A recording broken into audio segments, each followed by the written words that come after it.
Hi, I'm Ada. I'm a level 1 chef. I'm Anthony, and I'm a level 2 chef. I think I need like a child size.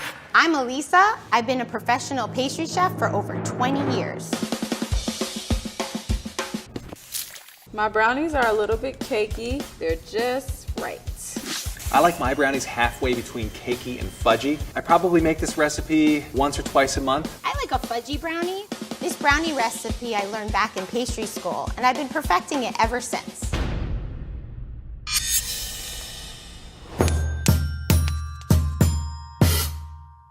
I'm gonna start making brownies. I am gonna start with my dry ingredients, half a cup of flour.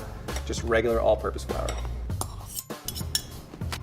I always weigh my ingredients. That way you can always make sure every recipe is consistent every time you make it. I just put too much flour in.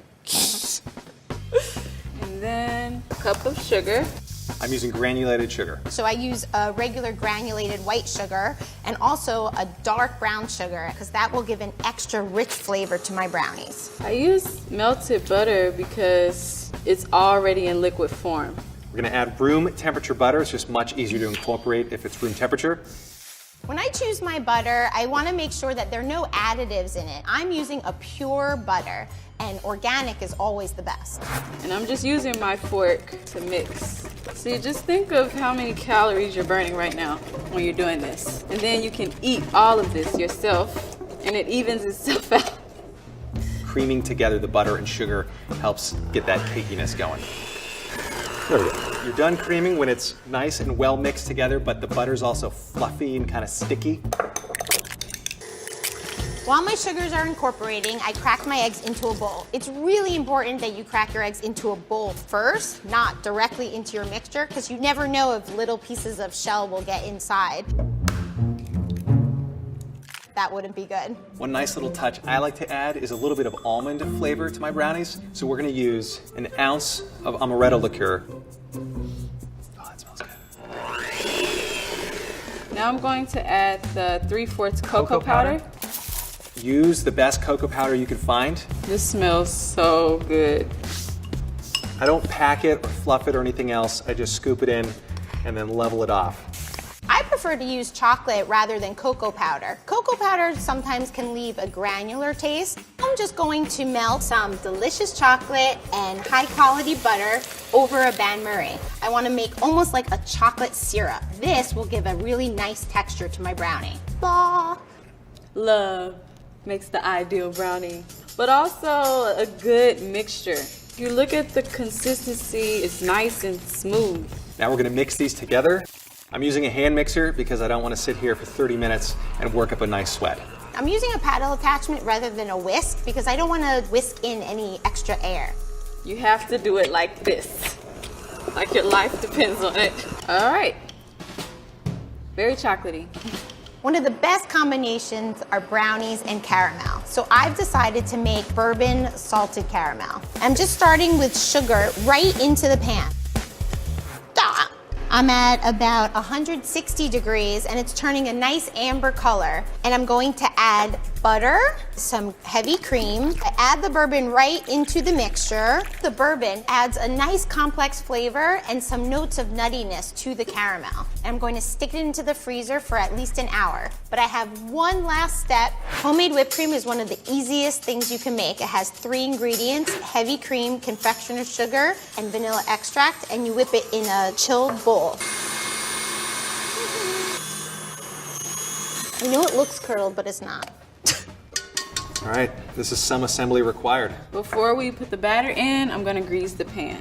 I like to treat my butter like a crayon sometimes. I'm just gonna make sure that every little nook and cranny is covered by that butter. I'm putting it into a pan lined with parchment that's been buttered so it won't stick. I'm also gonna add just a pinch of flour to coat the butter, and then we're gonna roll it around. I think this just helps everything come out at the end, like so that nothing sticks to the sides. I'm gonna put half of the batter into the pan first. I'm just gonna make it even. Sometimes you'll see people have baked their brownies and it's really uneven, and that's usually because they don't use an offset spatula to smooth it out and put the batter in all areas of the pan. This is my other little special trick and treat. I like to put the chocolate chips right into the middle of the brownie. Maybe 2 handfuls. Maybe a little bit more. You get a chip, you get a chip. They melt down, and that's where you get a little bit more of that fudginess. Let's finish it up with the last half. I'm going to layer the caramel right on top. And I'll show you a special trick. So now I'm just using my butter knife, and I'm swirling the caramel into the brownie batter. I mean, if there's a little left over on the spoon, that's not a bad thing. Now I'm gonna bake this for 20 to 25 minutes at 325 degrees. 350 degrees for 20 minutes. 45 minutes at 350 degrees.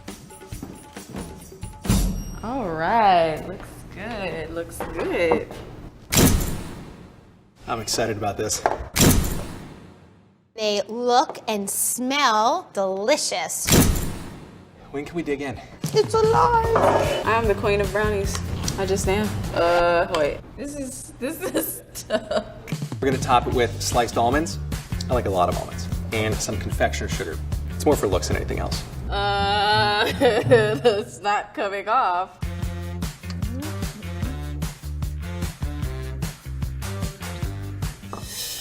Bon appetit.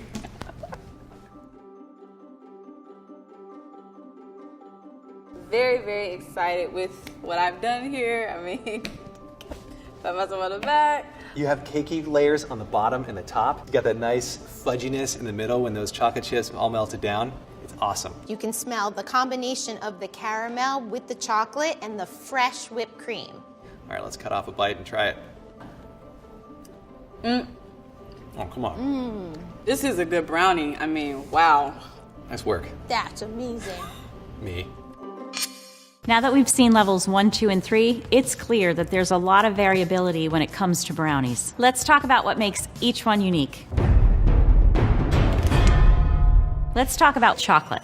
The form of chocolate that you use is going to make a difference as to whether you end up with a chewy brownie or a more fudgy brownie. I like my brownies really fudgy. My brownies are a little bit cakey. For a chewy brownie, you're going to go with cocoa powder. Cocoa powder is processed from the roasted cocoa beans after the cocoa butter has been removed. It's pressed into discs, and then it's pulverized, and you end up with cocoa powder. Most cocoa powders go through a Dutch processing where we add an alkali, and that raises the pH, so it's less acidic. As you raise the pH, some of the compounds in the chocolate form pigments that don't have a lot of taste to it, so you get a really dark, rich color with a more mild flavor. You might think of an Oreo cookie. It's almost black in color, it's highly alkalized, and it has a really mild, soft chocolate flavor.